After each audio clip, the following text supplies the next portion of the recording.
Cuando crucificaron a Jesús, había otros dos hombres a su lado, a quienes también mataron. Ustedes saben eso, y la Biblia describe a estos hombres usando distintas palabras, malhechores, ladrones, criminales, rebeldes. Según las versiones, son diferentes palabras para utilizar a estos criminales. Y uno de los criminales era escéptico, completamente escéptico, ustedes recuerdan la historia. El otro criminal es un hombre sediento. El escéptico se burló de Jesús y dijo: ¿no eres tú el Cristo? Sálvate a ti mismo y sálvanos a nosotros, si acaso eres el Cristo. Lo dijo de una forma irónica, burlona. El hombre con sed, el hombre que tuvo cierto temor de Dios inexplicablemente, aunque toda su vida había delinquido. El otro hombre dijo: ¿ni siquiera temor de Dios tienes aun cuando estás en la misma condena? En nuestro caso el castigo es justo, pues sufrimos los que merecen nuestros delitos. En cambio, no ha hecho nada malo. Y más tarde el Señor le diría, a los pocos segundos, el Señor le diría a este hombre con sed: te aseguro que hoy estarás conmigo en el paraíso. La gente que estaba observando el cuadro no entendía cómo Jesús, estando allí en la cruz, ese polémico Jesús, estaba prometiéndole paraíso a otro delincuente que estaba en la misma crisis, en la misma miseria y en el mismo calvario que él. Es que Jesús confundió mucho a los que creían decodificarlo. Y como confundió en su vida, siguió confundiendo en su muerte. Hablaba con acertijos, con parábolas, sanaba a los enfermos, resucitaba a los muertos. Para la gente de su época, Jesús era alguien que confundía y escandalizaba. Aún en su muerte escandalizó. Aún en su forma de morir produjo urticaria, alergia a algunos religiosos. Y hoy lo sigue haciendo. Es el Jesús que muy pocos pueden explicar. La razón por la cual se nos confunde a veces tanto a la iglesia con religión o con algo aburrido es que a veces pensamos en Jesús como alguien que no es. Y no tenemos claro quién es Jesús nosotros como iglesia. Entonces a mí, rápidamente, no tardaré mucho, se los prometo, en esta mañana, el Señor me decía que le dijera a su pueblo 3 cosas que Jesús no es y 3 cosas que Jesús sí es. La lista sería interminable, obviamente, si pudiera hablar de lo que es y no es Jesús, pero el Espíritu Santo me mostraba y yo anotaba en esta semana 3 cosas que Jesús sí es y 3 cosas que Jesús no es. Y nosotros, como iglesia, que somos los que presentamos a Cristo al mundo, tenemos que tener claro qué es Jesús y qué no es Jesús. ¿Por qué escandaliza tanto? ¿Por qué Jesús produce tanta controversia, tanta polémica? En primer lugar, Jesús no dice la Biblia que haya sido un tipo agradable, sino que era alguien asombroso. Se sorprenderían ustedes en notar que la Biblia jamás lo describe como alguien necesariamente agradable. No significa que no era agradable, que no era una buena persona, pero esa palabra agradable no capta la esencia de lo que era Jesús o de quién es Jesús actualmente.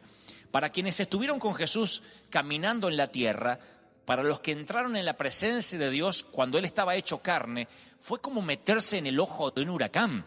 Donde Jesús pasaba había revolución, había controversia, había gente asombrada. Si ustedes pudieran, o nosotros pudiéramos regresar el tiempo atrás e ir a los días de Jesús, no veríamos a Jesús sentado con 3 corderitos y unos cuantos niños alrededor. Lo veríamos en medio de una turba de gente. Gente que lo odia, gente que se asombra, gente que cree en Él, pero obviamente nadie indiferente a su paso. Jesús no pasaba indiferente para nadie. Era alguien que asombraba. Quienes lo conocían personalmente andaban boquiabiertos por la vida. Era un huracán que dejaba una estela de gente que meneaba la cabeza y se preguntaba otra vez: no puede estar hablando en serio, ¿o sí? Lo que dijo, lo dijo en serio. Este hombre está loco. Eso es lo que producían sus sermones. El sermón del monte, por ejemplo, es el antisermón de lo que los religiosos predicaban en la época.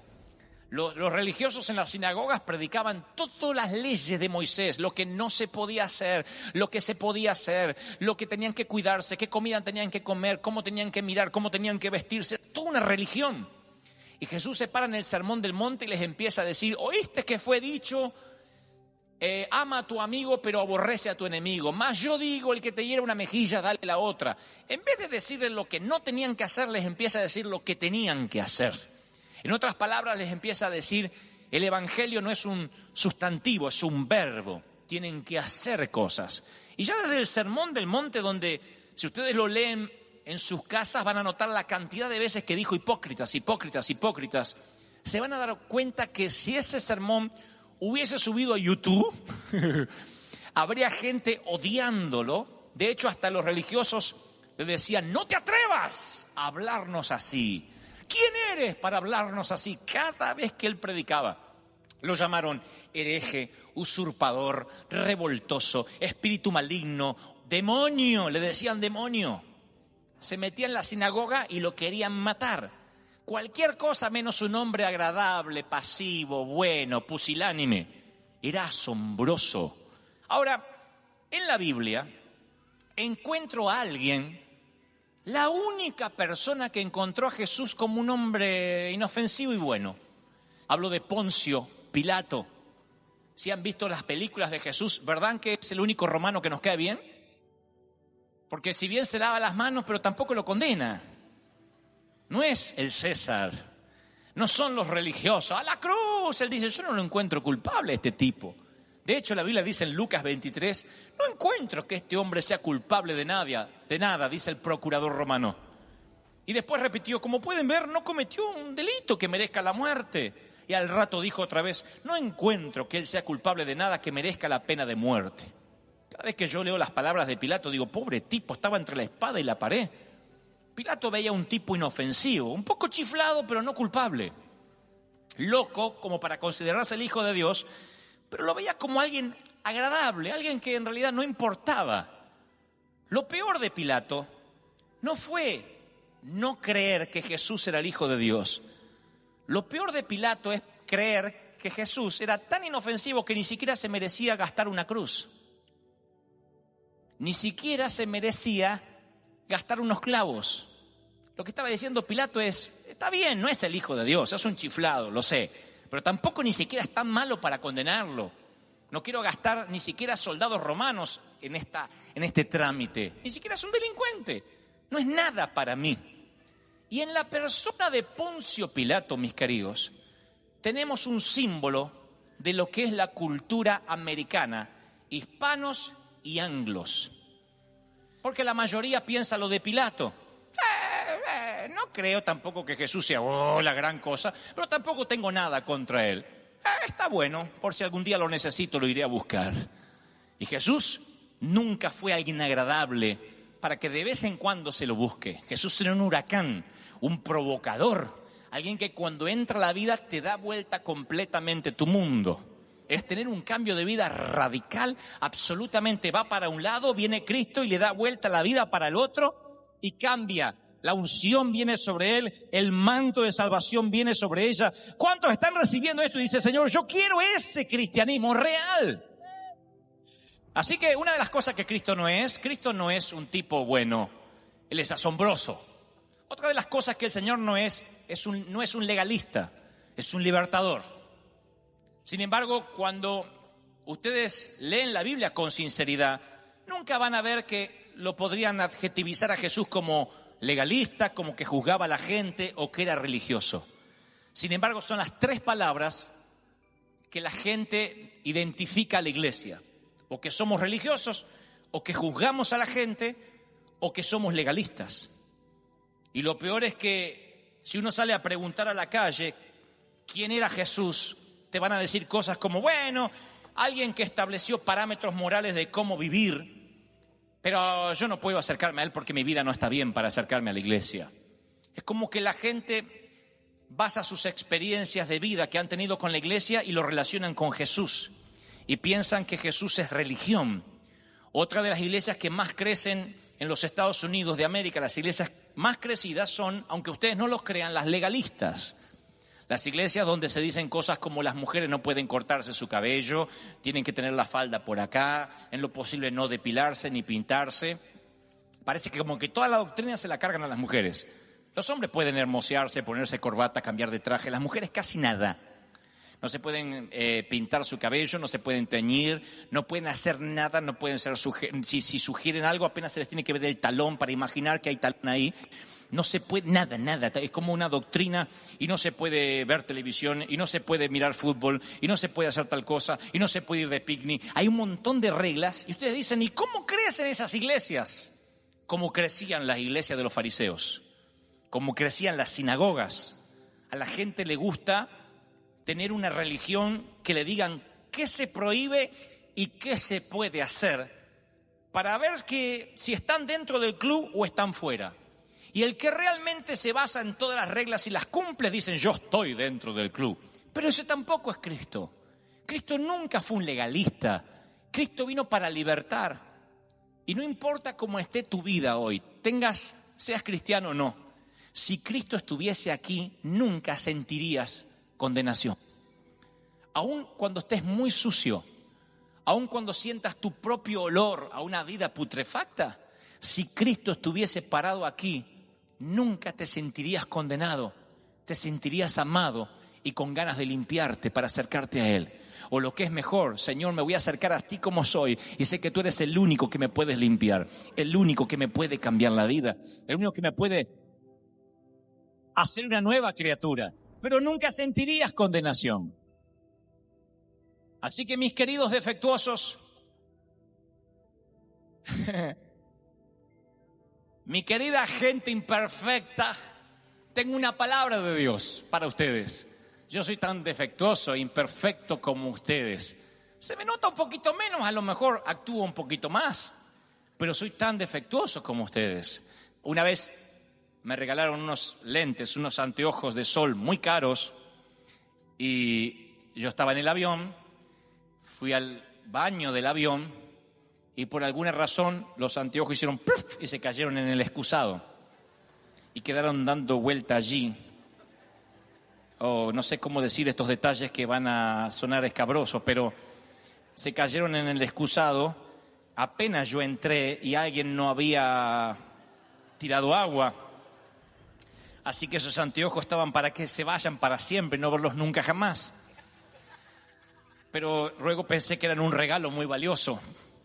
Así que dije, Señor, en tu nombre, Padre, y fui con la misión y los saqué del excusado. Los puse un largo rato bajo el agua del grifo y luego le pasé jabón y jabón líquido y los limpié. Un buen rato. Cuando ya estaban bien limpios, los olía y decía, por las dudas, y le volví a pasar.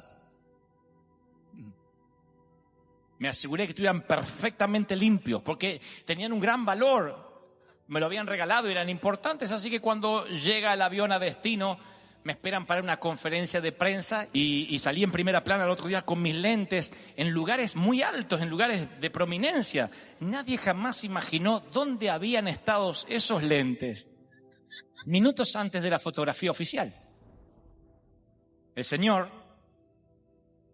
mete la mano en la cloaca de tu vida, te saca así porque eres valioso, te limpia, te pasa jabón líquido y te lleva a lugares inimaginables que no sabías que pensabas estar, porque eres valioso, porque eres importante, porque Él no es legalista, Él es un libertador. ¿Cuántos creen esto? Díganme amén.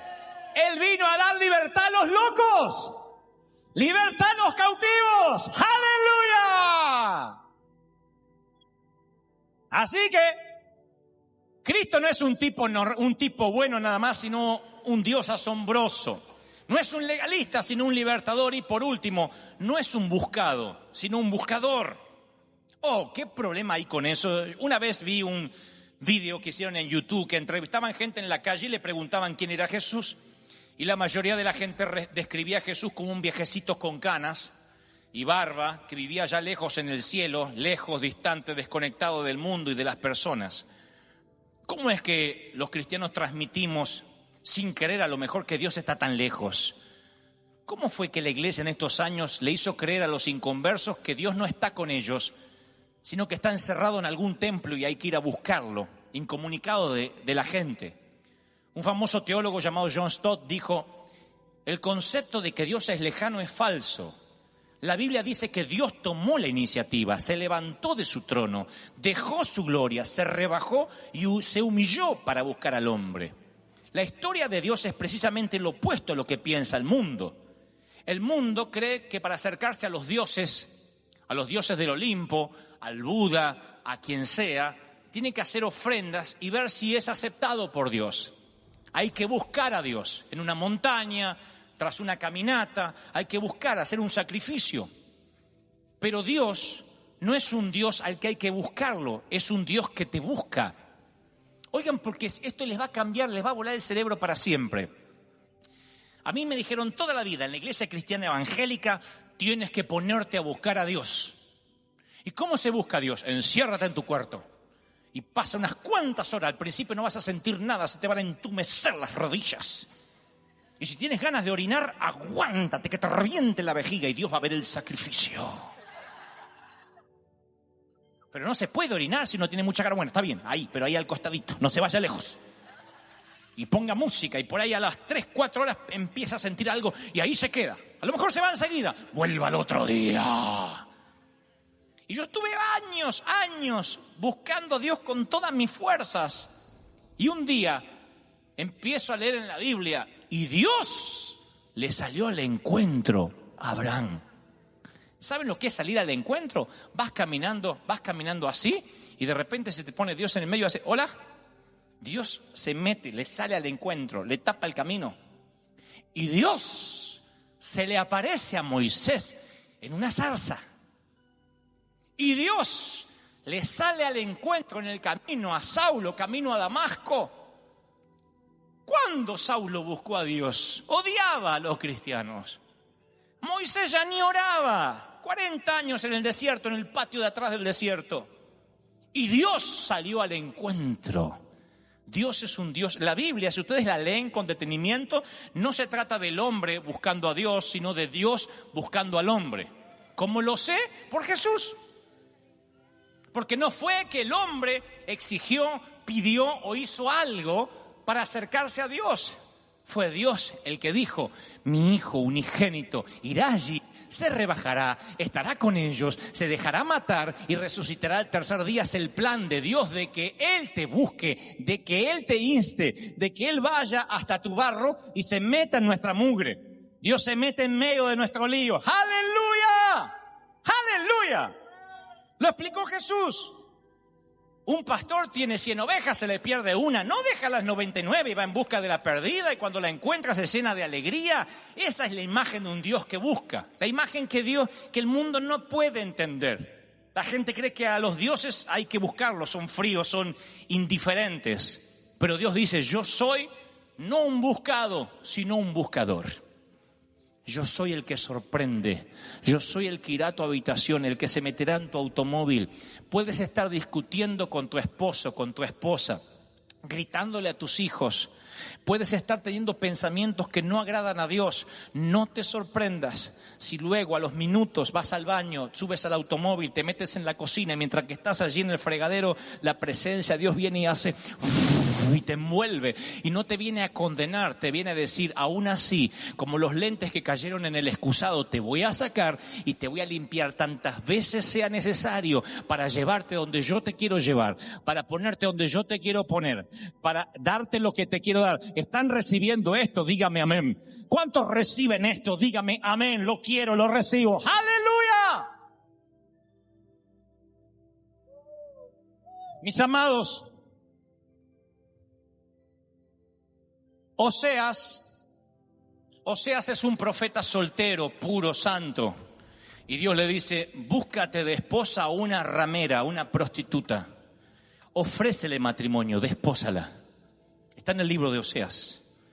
Él tiene su crisis, pero aún así la va a buscar. Presumo que a un bar nocturno, a esos lugares donde estas mujeres trabajan, y le ofrece matrimonio, le ofrece honorabilidad, le da un apellido. Le cambia la vida a la prostituta. Uno pensaría algo como: wow, Dios quiere demostrar que Él le da una oportunidad a alguien que es una ramera. Pero esta mujer un día abandona a su esposo, al profeta, y se autovende como esclava sexual. Se va otra vez a dispensar favores sexuales a los hombres ocasionales. Y Dios vuelve a hablar con Oseas y le dice: ve, búscala, tráela de regreso y dile que la amas. Nunca le dijo repróchale. Nunca le dijo y que le pese lo que hizo. Nunca le dijo perdónala. Dile que la amas y que tú y sus hijos la esperan en casa. Y él sale a buscarla otra vez, del mismo prostíbulo que la buscó la primera vez. Le dice: mi amor, vamos a casa, vístete. Ella tiene vergüenza, está semidesnuda, tal vez en la cama con otro hombre. Y él le dice: vamos. Ella dice: déjame que te explique. Shh, no me expliques. Vamos, pégate una ducha, pégate un buen baño y vamos a casa, ¿sí? Dios me dijo que te amé. ¿Que todo está bien? Regresa. Cuando Oseas pregunta por qué tiene que hacer eso, el Señor le dice: porque así yo amo a mi pueblo Israel, que se prostituye tras dioses paganos una y otra vez. Y una y otra vez yo los recibo con los brazos abiertos. Pero la religión te dice: Cristo murió por tus pecados una vez. La friegas y la arruinaste todo. Tú la puedes fregar las veces que quieras, que el Satanás te traicione o te mienta o te trampee o te meta en ese fuego, en esos pozos profundos de depresión. Y aún así el Señor te sigue amando. No estoy diciendo, bueno, peca, no importa. Lo que digo es: quítate la culpa y abraza al Señor. Si yo no quise perder un par de lentes que podía haber comprado en otro lugar, ¿cómo el Señor te va a perder? ¿Cómo se va a dar el lujo de perderte? Ni el divorcio, ni la pornografía, ni la fornicación, ni el adulterio hará que Él te ame menos. Él te sacará de la mugre, te limpiará otra vez, porque Jesús no es un buen hombre, es un Dios asombroso. Asombroso. Amazing. Es un Dios asombroso. Porque no es legalista, es un libertador de locos. Porque no es un Dios al que hay que buscar, es un Dios que te busca. ¿Cuántos quieren este Cristo? Dígame amén.